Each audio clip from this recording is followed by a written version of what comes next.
आज हम लोग गोचर के बारे में थोड़ा पढ़ेंगे, है ना? वैसे तो गोचर के बारे में मैंने आपको पढ़ा दिया है और जितना भी गोचर था वो सब मैंने आपको बता दिया, जितनी क्लास हुई है पीछे। लेकिन फिर भी एक एक गोचर छूट गया था, चंद्रमा से गोचर। बाकी सारे गोचर मैंने पढ़ा दिए थे कि अगर कोई ग्रह अपनी स्वयं राशि में या उच्च राशि में या मूल त्रिकोण राशि में गोचर कर रहा हो तो बहुत बली होता है। इस तरीके से मैंने आपको सारी चीजें बता दी थी ऑलरेडी। कोई ग्रह कुंडली में बलवान हो और वो गोचर करे लगन से जिस भाव में, तो उस भाव की वृद्धि करता है। वो सारे नियम पीछे हैं, वो आप एक बार दोबारा से रिकॉर्डिंग सुन के देख सकते हैं। तो गोचर फल बता दिया, लेकिन चंद्रमा से गोचर फल मैंने नहीं बताया था, वो आपको मैं आज बताना चाहता हूँ। ये भी बहुत इंपॉर्टेंट, इसके बारे में कहा गया है, अगर आप देखें तो बोला गया है कि सर्वेषु लग्नेष्वपि सत्सु चंद्र लग्नम प्रधान खलु गोचरेषु। यानी कि आप किसी भी लगन से गोचर देख सकते हैं, किसी भी ग्रह को लगन मान के गोचर देख सकते हैं। यानी आपको अगर सूर्य से गोचर देखना है तो सूर्य को लगन बना लो कुंडली में, मंगल से गोचर देखना है तो मंगल को लगन बना लो कुंडली में, बुध से गोचर देखना है तो बुध को लगन बना लो कुंडली में। तो हर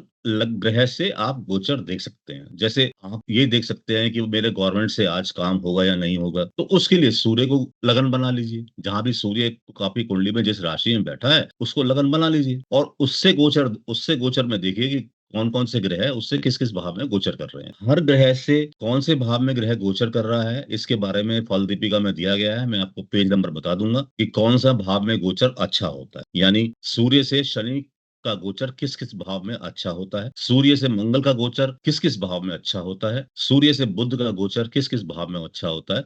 वो सब फल दीपिका में दिया गया है, वहां से आप इसको बना सकते हैं। वैसे अगर आप चाहें, अगर आपको बनाने में दिक्कत हो तो मैं आपको एक चार्ट इसका भेज दूंगा। उस चार्ट में दिया गया है कि हर ग्रह से दूसरे ग्रह का गोचर कहाँ कहाँ अच्छा हो। उसका बहुत डिपेंड करता है। मान लिया आप सूर्य हैं, तो सूर्य हैं तो आप अच्छे फल देने वाले हैं, आप किसी का रोग दूर करने वाले हैं, आप किसी गवर्नमेंट से काम बनाने वाले हैं, आप किसी की तबियत को ठीक करने वाले हैं, आप किसी की सेल्फ कॉन्फिडेंस को बढ़ाने वाले हैं, क्योंकि सूर्य इन चीजों का कारक हो। लेकिन अगर सूर्य से बाकी ग्रहों का गोचर अच्छा नहीं है, यानी जो बाकी ग्रह गोचर में आपके जन्मकालीन सूर्य से कहाँ कहाँ बैठे हैं ये देखना। अगर कितने ग्रह बचे आपके? 8। टोटल 9 ग्रह हैं, तो सूर्य को लगन बना लिया तो 8 ग्रह बचे। तो बाकी 8 ग्रह में से अगर कम से कम 5 ग्रह अच्छा बता रहे हैं तो सूर्य से संबंधित आपके काम बन जाए। एक बार और समझ लीजिए कि जन्म कुंडली में मान लिया सूर्य आपका 6 नंबर राशि, उस 6 नंबर राशि को लगन बना। अब उससे यह देखिए कि जो बाकी ग्रह हैं सब गोचर कुंडली में देखने हैं, लगन कुंडली में नहीं देखने हैं, कि बाकी ग्रह जो हैं वो 6 नंबर राशि से किस किस भाव में गोचर कर। क्योंकि 6 नंबर में सूर्य है आपका जन्म कुंडली में, तो हमको सूर्य को लगन मानकर ये देखना है कि बाकी जो ग्रह 8 ग्रह बचे, मंगल, शनि, राहु, केतु, बृहस्पति, शुक्र, बुध, वो किस किस भाव में गोचर कर रहे हैं 6 नंबर राशि से। वहां गोचर अच्छा है या नहीं अच्छा है। अगर अच्छा है तो अच्छा, नहीं अच्छा है तो अच्छा नहीं है। अगर 5 ग्रहों का गोचर भी अच्छे प्लेस पे हो तो हम कह सकते हैं कि सूर्य से संबंधित काम आपका बन जाए। आज ही आप जा रहे हैं कहीं पेमेंट लेने के लिए कि साहब मैंने पीडब्ल्यूडी में काम किया था, सड़क बनाई थी, उसका पेमेंट लेना है। तो देखिए, क्योंकि पेमेंट किससे लेना है आपको? सरकार से लेना है। सरकार को कौन रिप्रेजेंट करता है, बोलिए? सूर्य।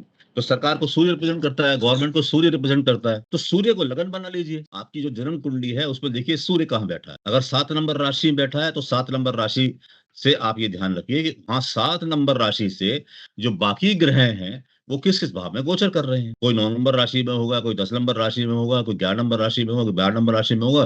तो वहां से किस किस भाव में गोचर कर रहे हैं ये आप चेक कर लेंगे और फिर ये देखेंगे उस भाव में गोचर अच्छा है या नहीं अच्छा है। उसके लिए मैं आपको चार्ट भेज दूंगा जिसके अंदर लिखा हुआ है कि हर ग्रह से दूसरे ग्रह का गोचर किन किन भाव में अच्छा हो। तो ये तो कहा गया है इसके बारे में कि सर्वे लग्ने स्वपि सत्सु चंद्र लग्नम प्रधानम खलु गोचरेषु। ये तो मंत्रेश्वर जी ने कहा है कि हर ग्रह से यूं तो आप गोचर देख सकते हैं, लेकिन चंद्र लगन को प्रधानता दी। चंद्र लगन का मतलब यह है कि जिस राशि में जन्म कुंडली में आपका चंद्र हो वहां से डिफरेंट ग्रहों का गोचर आपने देखना है कि वहां से डिफरेंट ग्रह किस किस राशि में चल रहे हैं, कौन कौन से भाव में। चंद्रमा अगर आपकी जन्म कुंडली में 3 नंबर राशि में है तो 3 नंबर राशि को फिक्स कर दीजिए। अब यह देखिए कि गोचर कुंडली में जो डिफरेंट ग्रह हैं चंद्रमा के अलावा, सूर्य है, चंद्रमा है, जो भी ग्रह हैं, जो कि 9 के 9 ग्रह हैं, वो किन किन भावों में चल रहे हैं, मतलब किन किन राशि में चल रहे हैं और वो राशि कौन से भाव में पड़ती है तीसरे नंबर से। तो अच्छा गोचर है तो फल अच्छे मिलेंगे, बुरा गोचर है तो फल अच्छे नहीं मिलेंगे। चंद्र को इतनी महत्ता क्यों दी गई है? क्योंकि चंद्र मन का कारक है। कहते हैं चंद्रमा मन सो जात, चंद्रमा मन का कारक है, इसलिए चंद्रमा का गोचर बहुत इंपॉर्टेंट होता है। अब आगे चलते हैं। ये तो हमने पढ़ा दिया कि सूर्य चंद्रमा मन है, इस कारण चंद्र लगन को गोचर फलादेश में प्रधान माना गया। और यह भी कहा जाता है, कुछ विद्वानों ने कहा है कि अगर किसी की जन्म कुंडली में लग्न की अपेक्षा चंद्र बलवान हो, लग्नेश की अपेक्षा चंद्र बलवान हो, तो चंद्र लगन बनाकर ही आप फलादेश कर सकते हैं, वो भी ठीक बैठता है। कोई भी जन्म कुंडली आपके पास है, उसमें आप चेक कीजिए कि आपका लग्नेश जो बनता है, अगर 3 नंबर राशि है तो लग्नेश कौन बना, बुध। बुध कुंडली में कैसा है, केंद्र त्रिकोण में बैठा है, छठे आठवें 12वें भाव में बैठा है, कहाँ बैठा है, बुध को देखिए कि बुध बलवान, बुध पे शुभ ग्रहों की दृष्टि है या नहीं, बुध पे अशुभ ग्रहों की दृष्टि है, तो आप मोटी मोटी बर्ड आई व्यू से ये देख लेंगे कि बुध आपकी कुंडली में बलवान है या नहीं। फिर आप चंद्र को देखिए, चंद्र कहाँ बैठा है, मित्र राशि में बैठा है, स्वय राशि में बैठा है, मूल त्रिकोण में बैठा है, चंद्र पे अच्छे ग्रहों की दृष्टि है, चंद्र जो है वो केंद्र त्रिकोण लाभ भाव में है, कहाँ पर बैठा है। अगर चंद्र अच्छी स्थिति में है तो हम चंद्र लगन से कुंडली को देख सकते हैं, चंद्र को लगन बना के जिस राशि में चंद्रमा है कुंडली को हम देख सकते। तो इतने महत्ता दी गई है चंद्र लगन, इसलिए गोचर में भी चंद्र लगन को बहुत महत्ता दी गई। जब भी आपकी किसी ग्रह की अंतरदशा चल रही हो, प्रत्यंतर दशा चल रही हो या महादशा चल रही हो, तो चंद्रमा से उस ग्रह का गोचर देख लेना चाहिए जिसकी दशा चल। अगर वो चंद्रमा से अच्छे स्थान पे है, अगर वो ग्रह चंद्रमा से अच्छे स्थान पर है, तो आपको बढ़िया रिजल्ट मिलेंगे। कोई कुछ पूछ रहा है? तो इसका मतलब चंद्रमा से 5, 6, 8, 12 देखना है या नहीं, मैं बता रहा हूँ, कुंडली अभी का आगे 6, 8, आता हूँ। 12 अभी देख लो, मैं बता रहा हूँ भाई, आप किसी ग्रह को कैसे डिसाइड करते हैं ग्रह बली है, 6, 8, 12 बताओ। में ना वो स्वराशि राशि में बैठा हो, केंद्र त्रिकोण में हो, लाभ केंद्र भाव में हो, त्रिकोण में हो। अच्छे ग्रहों से दृष्ट हो, शुभ ग्रहों से दृष्ट हो, अपनी राशि में, मित्र राशि में, स्वय राशि या उच्च राशि में बैठा हो, ठीक है, तो ग्रह को हम मजबूत मानते हैं। जी। तो कुंडली में हमको ये देखना है कि जो हमारा लगन का स्वामी है लग्नेश, उसकी स्थिति कैसी है, वो मजबूत है या नहीं। मान लिया लग्नेश छठे आठवें 12वें भाव में चला गया, ऊपर से पाप ग्रहों से ग्रस्त हो गया, तो कमजोर हो गया ना। बिल्कुल। अब हम देखेंगे चंद्रमा को कि चंद्रमा किस भाव में है, केंद्र में है, त्रिकोण में है या लाभ भाव में है, चंद्रमा पे किन ग्रहों की दृष्टि है, चंद्रमा स्वय राशि में है, उच्च राशि में है, मित्र राशि में है, किस में है। अगर हमें कंपेरेटिवली लगेगा कि चंद्रमा ज्यादा बली है, तो चंद्र लगन से कुंडली बना के हम देख सकते हैं, उसको भी चेक कर लेना चाहिए, कुंडली को 2 साइड से चेक कर लेना चाहिए। अगर आपने ये देखा कि लगन कुंडली से आपने उसकी दशा वगैरह देख के सब कुछ चेक कर लिया और आपको ये लगता है कि चंद्रमा जो है कुंडली के अंदर लगन से ज्यादा बली है, तो चंद्र लगन से भी कुंडली को देख लेना चाहिए और दोनों का मिक्स करके रिजल्ट बोलना चाहिए। अब मैं आपको बताता हूं कि ये देख, इसमें किस किस ग्रह का गोचर कहाँ कहाँ अच्छा होता है। चंद्र, सब ध्यान दीजिए, चंद्रमा मान लिया आपकी कुंडली में 3 नंबर राशि में है, जन्म कुंडली, आप जन्म कुंडली का चंद्रमा देख, फिर देखिए गोचर का सूर्य, ये सूर्य गोचर का किस भाव में जन्म कुंडली के चंद्रमा से किस भाव में गोचर कर, या यूं कहिए कि मान लिया जन्म कुंडली का चंद्रमा आपका 3 नंबर राशि में है, मिथुन राशि में है, तो मिथुन राशि को आप फिक्स कर लीजिए 3 नंबर राशि। अब सूर्य को देखिए गोचर में कि सूर्य कौन सी राशि में, अगर सूर्य पहली 3 नंबर राशि में ही है तो वो कौन सा गोचर हुआ, जन्म राशि से। देखो ध्यान से मेरी बात सुनो, 1 नंबर, आप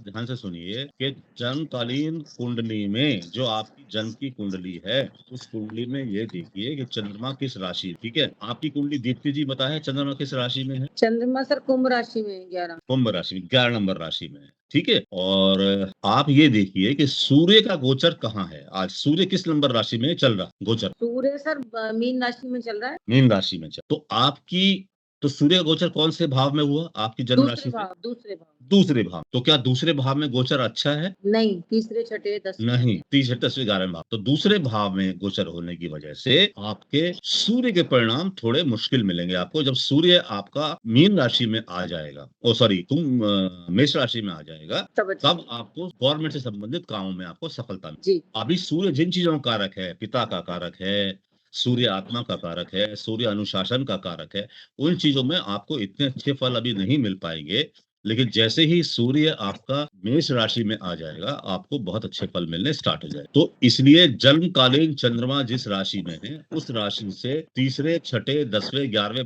म्यूट कर लीजिए आप सब लोग, आवाज आ रही है, उस राशि से तीसरे छठे 10वें 11वें भाव में सूर्य गोचर करे तो बहुत अच्छा। उसके अलावा किसी और भाव से गोचर करता है तो वो अच्छे फल नहीं दे। इसी प्रकार चंद्रमा, जन्म कुंडली में चंद्रमा जिस राशि में बैठा है, उससे अगर वो पहले गोचर का चंद्रमा अगर पहले, तीसरे, छठे, 7वें, 10वें, 11वें भाव में गोचर करे तो वो अच्छा रिजल्ट दे। कोई बता सकता है कि आज चंद्रमा किस राशि में है गोचर में? ऐसे ही कुंडली खोल लीजिए, कोई भी मालूम चल जाएगा आज किस राशि में चंद्रमा है। वत्सल ऐसी कुंडली खोल लो कोई भी। सर लगभग 15 दिन पहले तो वो मीन में ही था, 5 ग्रह तो ढाई ढाई अरे मैडम वो तो अभी भी मीन राशि में ही है सर। अरे नहीं, देखो यार ठीक से, नहीं ट्रांजिट ही वो चेक गोचर कर मीन में है। मीन में है। दोबारा से घूम के आ गया होगा सर, वहाँ ढाई घूम के ढाई पहुंच दिन गया, हाँ। फिर 2.5 दिन बाद तो अच्छा। पहुंच जाता है। अच्छा, अब ये देखिए कि जो दीप्ति जी का चंद्रमा है वो बताया था इन्होंने कौन सी राशि में? कुंभ में, कुंभ 11 में। अब वो मीन में चल रहा है, वो भी दूसरे ठीक है, भाव गोचर में। में, तो दूसरे भाव में है, तो ये गोचर अच्छा है। नहीं ये भी अच्छा नहीं। तो आज के 1 या 2 दिन जब तक चंद्रमा मीन राशि में है तब तक आपका मन थोड़ा व्यथित रहे। जैसे ही चंद्रमा, क्योंकि मन का कारक है, जैसे ही चंद्रमा आपके दूसरी राशि में प्रवेश कर जाएगा, मेष राशि में, तो आपका गोचर तीसरा हो जाएगा। उस वक्त आपको चंद्रमा से संबंधित जितनी भी चीजें उनका शुभ फल प्राप्त, मन आपका अच्छा रहेगा, इमोशंस आपके अच्छे रहेंगे,